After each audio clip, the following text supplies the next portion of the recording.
Ahora, pues, es el turno de Wendy González y Carlos González de Willis Towers Watson, y ellos nos hablarán de las métricas de valor para la gestión de las carteras de largo plazo bajo un entorno de IFRS 17. Gracias, Juan. Adelante. Ahí estamos Se ya compartiendo. Hola. No sé si nos podrían confirmar. se ve la presentación, sí, adelante. Perfecto. Muchas Sí, y gracias. también si nos podrían confirmar si nos escuchan bien. Sí, tu video, Wendy, tiene alguna falla porque solo se ve tu fondo de A ver, pantalla. ahí se ve Ahí bien. está mejor. Perfecto, Listo. muchas gracias, Juan. Adelante. Gracias. Bueno, pues muchas gracias, buenos días a todos. Bueno, sin más preámbulo, vamos a iniciar nosotros nuestra presentación. Esta es simplemente una pequeña introducción de nuestra trayectoria, no vamos a entrar a detalles, ya Juan nos hizo favor de compartirlo con ustedes. Simplemente les queremos dejar aquí nuestro QR por si llegan a tener dudas adicionales o desean continuar sobre esta charla y no nos permite el tiempo ahondar en más detalles, ¿no? Aquí están tanto el de Carlos como el mío. Entonces, bueno, sin más preámbulo, ahora sí vamos a entrar con el tema que nos acontece, ¿no? Que son las métricas de valor para la gestión de carteras de los seguros de largo plazo. Este es un pequeño, la agenda que vamos a tratar en estos minutos, ¿no? Vamos a empezar con una pequeña introducción y definición de lo que es el embedded value, cuál es el análisis y la importancia de realizar para poder llevar a cabo las explicaciones de las variaciones que se realizan en lo que es el embedded value. De ahí entraremos con los conceptos claves de lo que es la NIF 17. Cabe aclarar que no vamos a andar en mayor detalle, ¿no? No es como tal un curso de la NIF 17, sino que simplemente tomaremos los conceptos clave y básicos que son relevantes para poder llevar a cabo la explicación. Posteriormente continuaremos con lo que la transformación de los estados de resultados conlleva, ¿no? Al momento de aplicar ya esta norma de la NIF 17 y cómo es que se relaciona precisamente con el embedded value, ¿no? Para concluir con algunas ideas que queremos compartir con ustedes y que les estaremos compartiendo en breve. Entonces, ahora sí, bueno, vamos a empezar con lo que es el embedded value. Y bueno, ¿por qué surge el embedded value? La realidad es que las compañías de seguros que tienen carteras de productos de largo plazo tienen un reto importante y es que no es fácil explicar o determinar el valor que estos negocios arrojan. ¿Por qué? Porque, bueno, generalmente en los primeros años se tienen pérdidas iniciales importantes derivadas de los costos de adquisición que pueden ser muy altos, pero además también los estados de resultados estatutarios pues, no nos permiten ver más allá de cierto periodo de tiempo, ¿no? Los resultados que estas pueden llegar a arrojar, ¿no? Entonces, explicar a los accionistas si nuestra cartera está generando valor o no puede ser complicado, ¿no? Y de ahí es precisamente que surge el concepto del embedded value y esta definición, ¿no? ¿Qué es el embedded value como tal? Bueno, el embedded value es una métrica que nos permite determinar el valor de una cartera de los seguros de largo plazo, es decir, si se generan utilidades futuras para este negocio, y aquí estamos hablando del negocio instalado, ¿no? Del negocio existente. Y recordemos que aquí la fuente del valor de este tipo de seguros se encuentra guardado en las reservas, ¿no? Y tradicionalmente, típicamente, las reservas en la región, ¿no? Tienen cierto conservadurismo, ya sea en los supuestos que son conservadores, en la metodología que se utiliza, y aunque esto empieza a cambiar, pues la realidad es que todavía no llegamos a ese punto, ¿no? Entonces, hay mucho conservadurismo y también de ahí han surgido diversos lineamientos, ¿no? Este concepto o la determinación de este valor ha ido cambiando con el paso del tiempo y hay diversos lineamientos que se han publicado, algunas referencias que les podemos compartir y que se pueden consultar son las que se publicó para el European Embedded Value o bien el Market Consistent Value, ¿no? Pero bueno, no vamos a entrar a mucho detalle de eso, la verdad es que simplemente lo estamos abordando de manera muy general para que quede claro lo que es este concepto, ¿no? Y como tal, una definición que se podría decir es que el embedded value es la utilidad neta del costo de capital más un capital ajustado, perdón, sí, del costo del capital más un capital ajustado. Y en la siguiente lámina lo que podemos ver es de manera gráfica estos dos componentes de los cuales hablamos, ¿no? Es un capital ajustado donde al capital libre se le hacen cierto tipo de adecuaciones para poderlo hacer, déjenme decirlo de una manera muy simplista, de hacerlo líquido, ¿no? O sea, asignarle un valor de mercado, ¿no? Para poderlo distribuir de manera inmediata. Pero también contamos con el capital requerido, ¿no? Que son activos cuya distribución se encuentra restringida, ¿no? Y por otro lado, también tenemos lo que es el valor del negocio en vigor, del negocio en marcha, y este está compuesto, pues, digamos que del valor presente de las utilidades que se pueden distribuir a lo largo de la vida del negocio, pero tenemos que descontarle, ¿no? El costo de retener un capital restringido, ¿no? Es decir, lo que tendríamos que pagarles a los accionistas por el hecho de tener un capital adicional a las reservas y que, bueno, este al final de cuentas se almacena por el hecho de que se pueden llegar a tener ciertas desviaciones, ¿no? La suma de estos dos conceptos es lo que se denomina embedded value, pero hay un tercer componente que si bien no forma parte del embedded value de manera explícita, sí forma parte ya sea del valor del negocio en vigor o bien del capital, y este es el valor del nuevo negocio. Este concepto es sumamente importante porque lo que nos permite explicar es la variación que se puede dar en el valor del negocio, ya sea, bueno, de un periodo a otro. Y también algo relevante es que nos permite determinar si lo que estamos vendiendo y a lo mejor a lo que le estamos apostando realmente nos está agregando valor, ¿no? Entonces, de ahí se deriva la relevancia de este concepto, que repito, se encuentra de manera ya integrada en alguno de los dos conceptos previos, ¿no? Entonces, de aquí algo que nosotros vemos es que el embedded value es un indicador clave para la gestión de una operación de largo plazo. Bueno, con una gestión de unidades de negocio, lo que nos permite determinar es en dónde me conviene asignar capital, ¿no? Es decir, a lo mejor quiero impulsar ciertos productos, quiero promover cierto tipo de beneficios, también apostarle a cierto canal de distribución o bien desarrollar o tarificar cierto tipo de productos, ¿no? En materia de gestión de riesgo, bueno, este se integra directamente en lo que es el costo el capital requerido. Entonces, pues bueno, también este nos ayuda a hacer frente a las desviaciones que se puedan materializar en un futuro. Y algo que también hemos observado es que se utiliza mucho en discusiones con agencias calificadoras. La verdad es que el contar con este tipo de indicadores permite agilizar el proceso y facilitar cierto tipo de negociaciones. Como reportes financieros, hay quienes lo utilizan simplemente de manera interna para darle seguimiento, pero hay otras compañías que también hemos observado que ya comienzan a revelarlo en sus notas y bueno, esto lo que permite es darle credibilidad y también cierto tipo de confianza, ¿no? Por parte de un tercero, ¿no? Como planeación estratégica, también a lo mejor en compañías multinacionales hemos visto que ya se empieza a utilizar también para, pues bueno, definir esta, ¿no? Definir la estrategia y también para definir ciertos indicadores de desempeño, ¿no? Para cierto periodo de tiempo. Lo que se busca precisamente es que la cartera comience a agregar valor.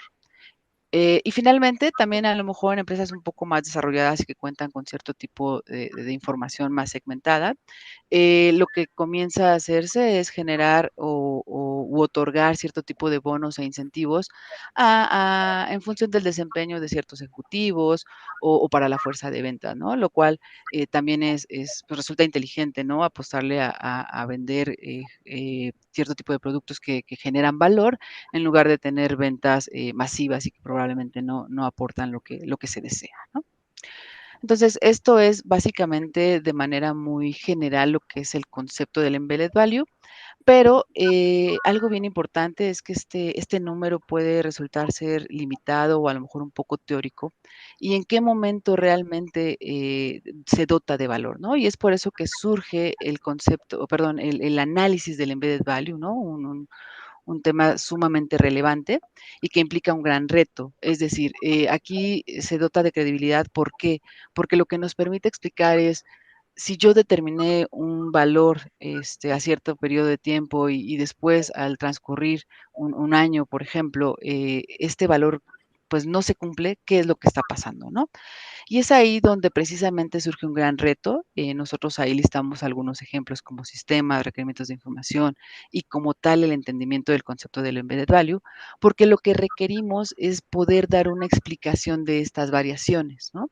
Este, Si bien es cierto que cuando nosotros hacemos estas proyecciones, asumimos cierto tipo de supuestos, utilizamos cierta metodología, y entonces, si no se cumple, ¿qué es lo que está pasando, no? Es como, de manera simplista, lo que podríamos decir, llevar a cabo una prueba retrospectiva donde evaluamos y determinamos si los supuestos o la metodología que utilizamos realmente son adecuados al perfil de cartera que traigo, ¿no? Y aquí también algo relevante es que, bueno, algo que se agrega durante este análisis de variaciones y explicaciones es el valor del nuevo negocio, como lo decíamos hace rato. Este se torna relevante porque, bueno, generalmente lo que se busca es que este nuevo negocio pues, nos esté aportando valor, ¿no? Y esto es lo que nos permite evaluar si realmente ocurre o no. Perdón, en la siguiente lámina lo que vemos es una forma gráfica de poder explicar qué es lo que ocurre con este valor o de qué manera se está determinando. En la primera lámina lo que vemos es de manera acumulada, ¿no? La forma en que estas utilidades se están generando durante cierto periodo de tiempo en función del año en que estas ocurren. Por poner un ejemplo, aquí la línea morada, ¿no? Lo que nos indicaría es que perdón, el color morado fuerte, lo que nos indicaría es el porcentaje de utilidades que se dan dentro de los primeros 5 años. Entonces, esto es importante porque, por ejemplo, para los accionistas le da cierta, pues, Certidumbre. confianza o cierta, certidumbre, exactamente, de que va a verse materializado, el regreso de su inversión, ¿no? Y también, lo que les da es esa certidumbre de en qué momento pudiera llegar a pasar, ¿no? No es lo mismo decir que esto va a ocurrir en los próximos años, a que el 99% de las utilidades se van a dar al final del periodo o después de 20, 25 años, ¿no? Y la segunda gráfica lo que nos indica o lo que muestra es la forma en que se van dando las ganancias a lo largo de la vida de la cartera, ¿no? Como decíamos al inicio, siempre se dan pérdidas importantes por los costos de adquisición que se dan tan altos, pero con el paso del tiempo esto se va recuperando. Y la línea gris lo que nos muestra es la ganancia acumulada, ¿no? Entonces, esto al final de cuentas lo que nos permite determinar es también en qué momento se da el famoso break even y en dónde se encuentra la utilidad, ¿no? Y más adelante, cuando hablemos de lo que es la NIF 17, pues también es ese tema importante de en dónde está mi utilidad, ¿no? Entonces, en la siguiente lámina, lo que hemos mencionado, ¿no? El embedded value, pues también es lo que nos permite identificar si se tiene creación o no de valor, pero la parte que es súper relevante es identificar de dónde provienen las posibles variaciones de una estimación de un año a otro, ¿no? Entonces, aquí simplemente es una forma gráfica de mostrarlo. El primer concepto o el primer tema que es importante es el valor del nuevo negocio, si realmente nos está generando valor o no. Generalmente se apuesta a que así sea. Y posteriormente lo que tenemos es, bueno, pues el valor presente de las utilidades, al final de cuenta, nos estamos recorriendo un año, ¿no? Y lo que se estima o lo que se espera es que al transcurrir ese año, pues se tengan ciertos rendimientos esperados, ciertos rendimientos financieros, por el estarnos moviendo en el año y también, pues bueno, que este nos comience a generar valor, ¿no?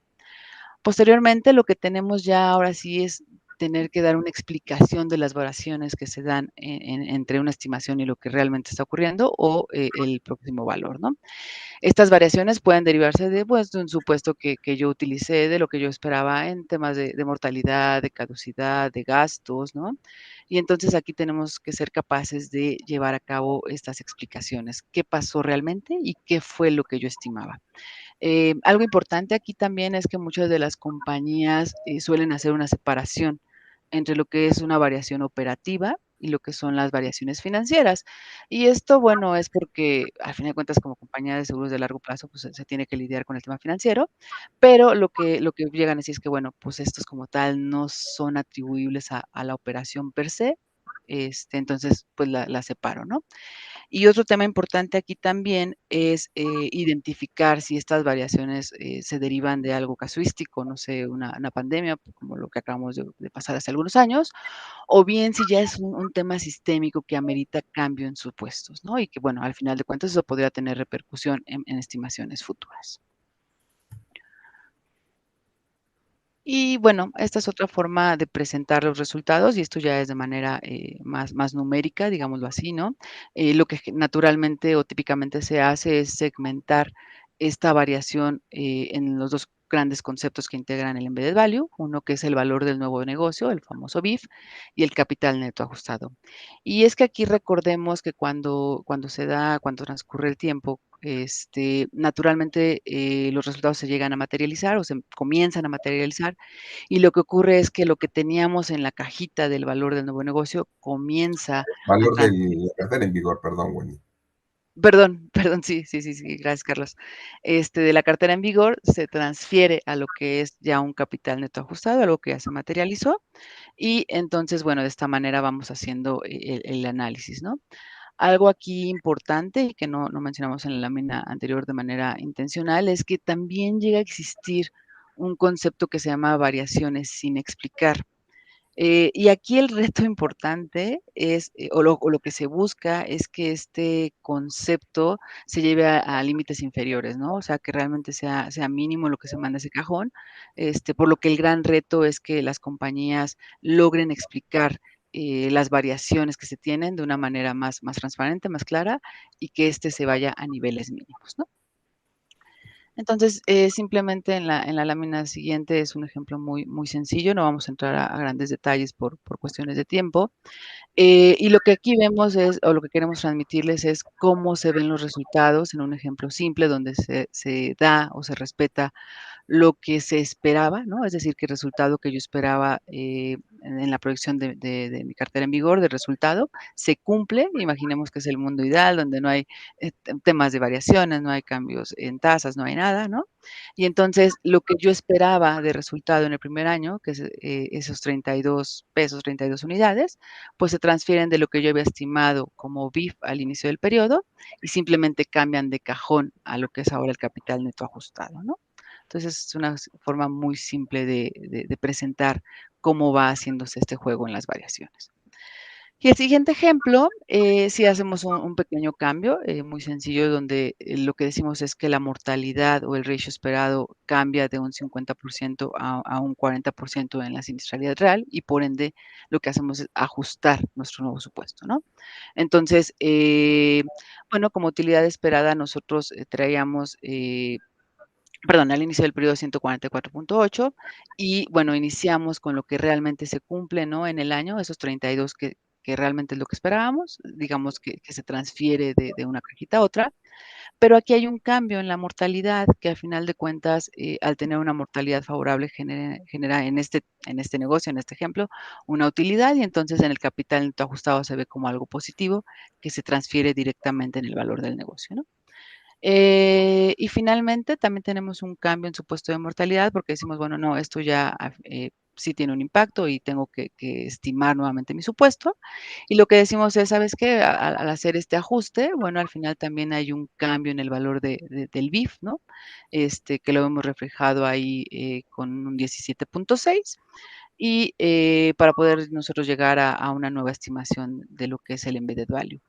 Aquí simplemente por temas prácticos y de simplicidad no estamos haciendo un ajuste en el BIF por la mortalidad favorable que tuvimos, es decir, por tener ahora una cartera que se vio menos afectada por la mortalidad, probablemente llegamos a tener también un impacto en el BIF, pero simplemente para efectos prácticos y de entendimiento no lo estamos incluyendo aquí, pero es algo que podría llegar y debería llegar a estimarse, ¿no?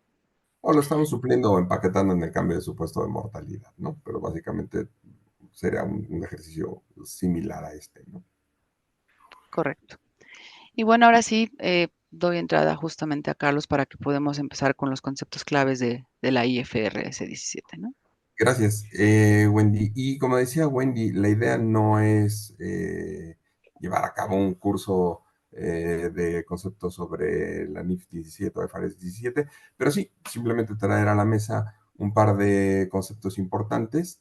Lo que nos implica la adopción de esta norma, pues esa es una clasificación de la cartera, el desarrollo de cohorts, la definición de una unidad de cuenta que nos va a ayudar al reconocimiento, al devengamiento de las utilidades futuras que se van a administrar en este contrato de service margin.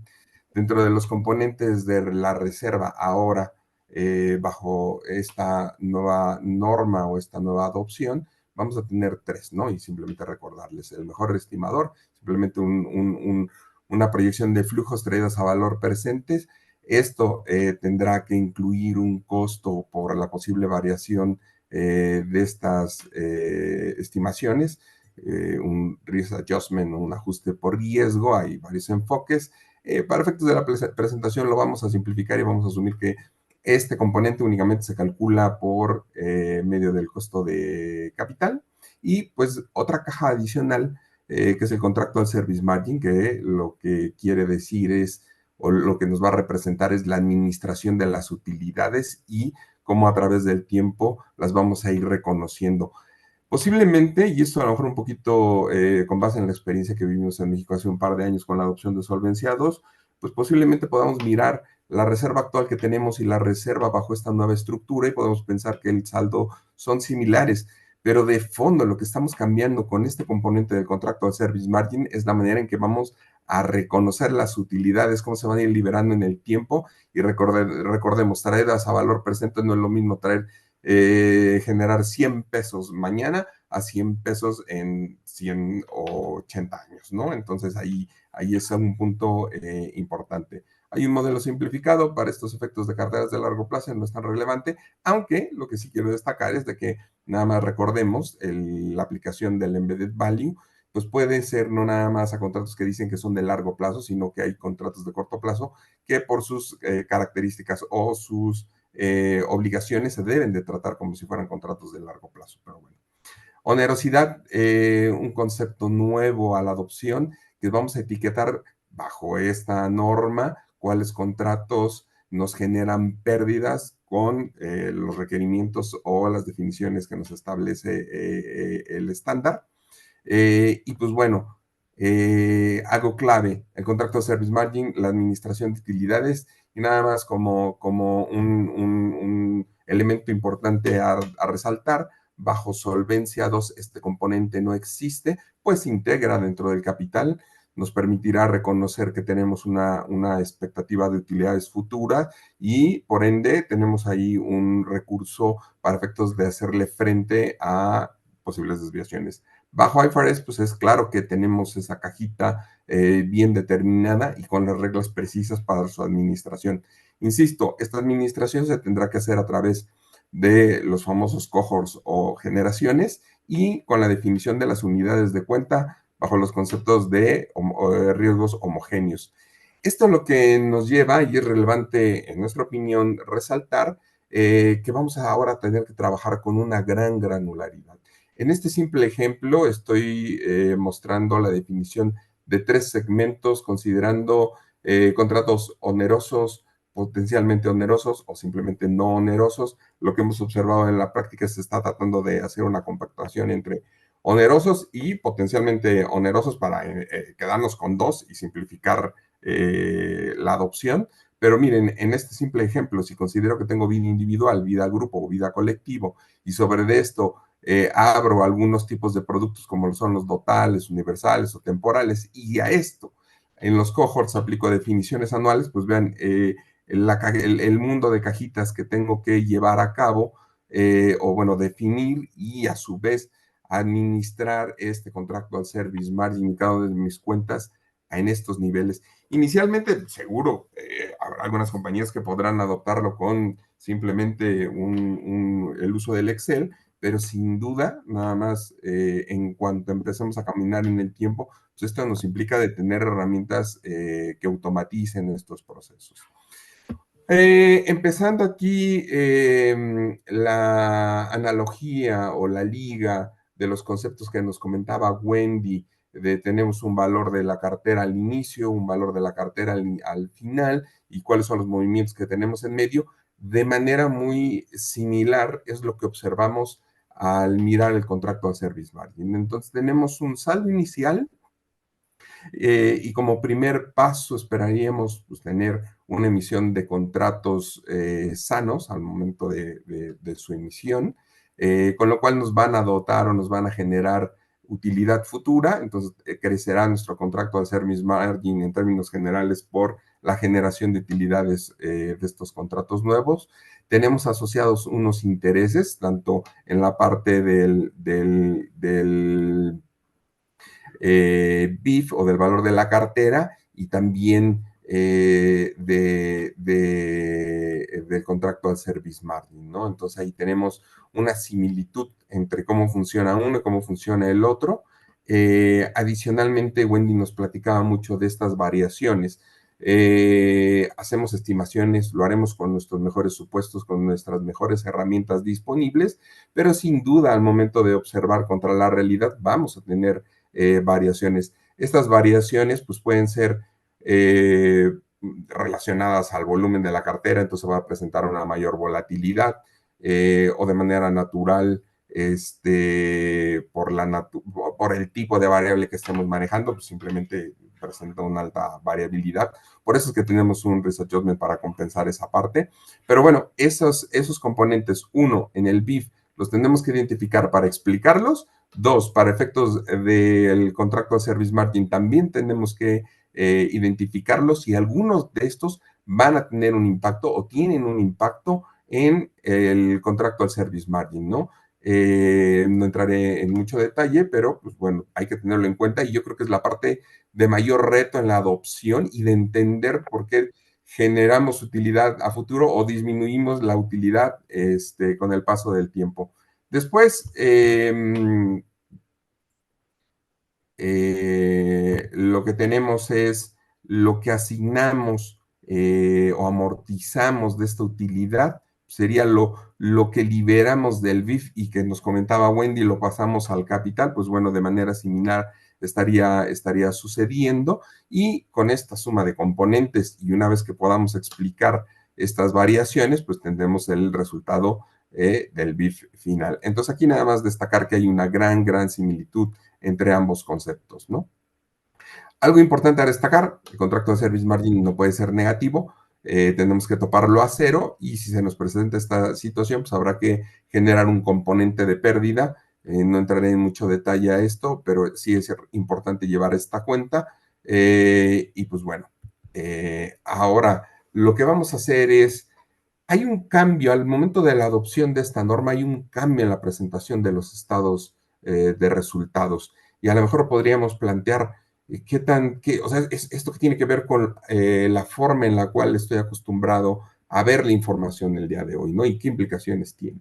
Entonces, bueno, vamos a jugar un poquito como a tipo de Legos, y entonces partamos de nuestra vista tradicional del estado de resultados, donde tengo ingresos que por default generalmente, bueno, no generalmente, por default lo definimos como las primas. Tenemos el incremento o cambio en reserva, pagamos comisiones, pagamos siniestros, asumimos gastos, tenemos o se genera un producto financiero derivado de los activos que nos respalda capital y las reservas para llegar a un resultado.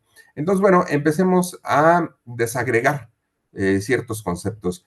Ahora, pensando que estamos ya bajo un esquema de IFRS 17, la reserva está constituida por las estimaciones que esperamos de primas, siniestros, gastos. Entonces, si miramos o pensamos entre un periodo y un año siguiente, o un saldo inicial, un periodo y su saldo al final, lo que tenemos es la liberación, como comentaba Wendy, de flujos esperados, ¿no? Entonces, básicamente lo que estamos reemplazando es la reserva. ¿Qué quiere decir? Pues son los flujos esperados y tres componentes o tres nuevos conceptos, que sería la liberación del ajuste por riesgo, el risk adjustment, la amortización o la utilidad que estamos asignando al periodo y los intereses acreditados asociados a esta reserva, ¿no?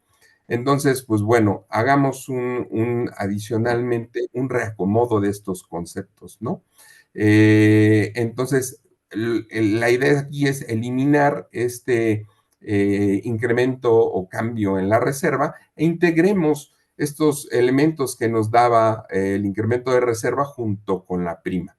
Entonces, hay unos cambios de signo, ahí lo estoy jugando y con cambio de colores trato de marcarlos para integrarlos.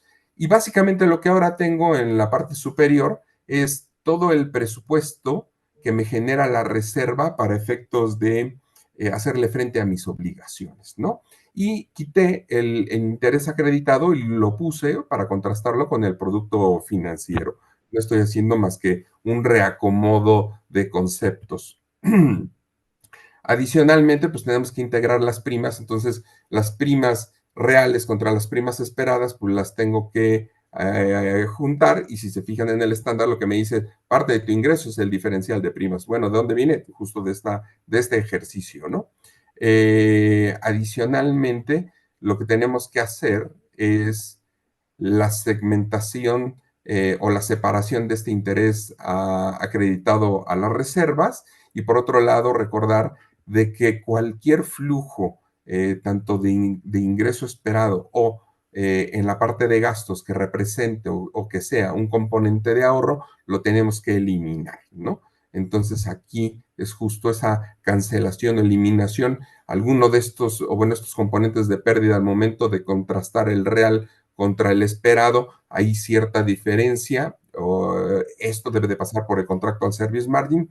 No andaré mucho en ese detalle, pero asumamos que no hay una diferencia significativa y simplemente los eliminamos, ¿no? Entonces aquí ya básicamente lo que tenemos es cómo se va viendo el ingreso bajo este nuevo estándar, y básicamente si acomodamos las cosas en la parte superior, tendría lo que sería los componentes que representan mi nuevo estado financiero bajo IFRS. La parte morada, la parte superior, es mi ingreso por el servicio en seguros. La parte gris será la parte del gasto por servicio de seguros, y abajo tendré los componentes similares, pero por la parte financiera, ¿no? Entonces, pues Perdón, simplemente, Carlos, estamos sí, ya sobre tiempo. No sé ok, si un segundito. puedas un Entonces, poco cerrar. eh, Muchas sí, gracias. sí, sí. Entonces aquí simplemente tengo los dos elementos, la parte de resultados de seguros, la parte de resultados financieros, y ahora al ligar esta parte con las proyecciones, ligarlo con cómo calculamos el embedded value bajo esta situación. Entonces, tenemos que para el momento de proyectar necesitamos comisiones y estos gastos futuros. De manera natural, si tengo el mejor estimador, pues hagamos o utilicemos estas mismas estimaciones con flujos esperados. Entonces, esto lo que me lleva es que puedo hacer una cancelación contra mis ingresos. Entonces, básicamente, resumiendo, lo que tengo es de que mi resultado a futuro, bajo estas premisas, es que tengo como resultado la liberación del risk adjustment, la amortización del contrato de service margin y mi spread por producto financiero. Recapitularizar, el concepto del BIF es el costo de capital en un primer término que tengo que considerar, y si simplemente tomo estos elementos y los acomodo, pues lo que puedo decir es de si la liberación del risk adjustment está calculado bajo el costo de capital, pues este interés requerido que me pide el BIF, pues se estaría eliminando, y como utilidades tendría la amortización del contrato de service margin más el spread por producto financiero. Entonces aquí ya vemos una simplificación. ¿Dónde está el embedded value? Pues principalmente en lo que es la amortización del contrato de service margin. Entonces eso va a ser fundamental, revisar qué criterios voy a utilizar para el reconocimiento o la amortización de este contrato al service margin. Y perdón por extenderme, simplemente decir, bueno, creemos que pues, el embedded value es un elemento clave para la administración de la cartera de largo plazo. Hay una gran similitud, o en principio diría, el BIF, el valor de la cartera en vigor, es equivalente al contrato de service margin, por lo cual, insisto, el tratamiento, el manejo de este concepto va a ser relevante. Tenemos una mayor transparencia al momento de descomponer los elementos de la reserva, que son los flujos, y pues bueno, la automatización que les comentaba.